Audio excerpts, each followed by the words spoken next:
સુરતમાં ફરી એક યુવાનનું હોટલમાં શંકાસ્પદ મોત નીપજ્યું છે.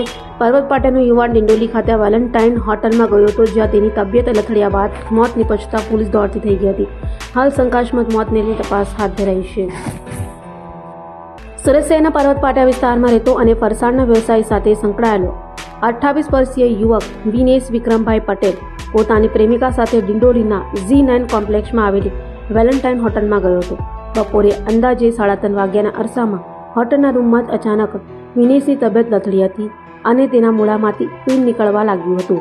જોતમાં યુવક ઢળી પડતા પ્રેમિકા ગભરાઈ ગઈ હતી અને તાત્કાલિક મદદ માટે બૂમાબૂમ કરી મૂકી હતી.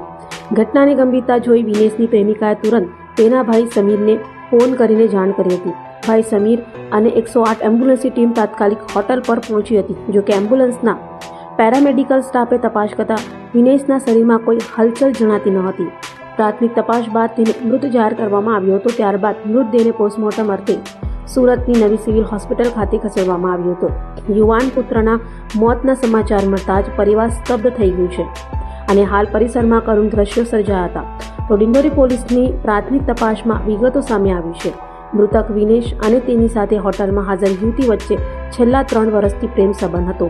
બંને એકબીજા સાથે લગ્ન કરવા માંગતા હતા, પરંતુ જાણવા મળતી વિગત મુજબ પરિવારના સભ્યો આ લગ્ન માટે તૈયાર નહોતા. હાલ તો ડિંડોલી પોલીસે યુવાનના શંકાસ્પદ મોત મામલે વધુ તપાસ હાથ ધરી છે.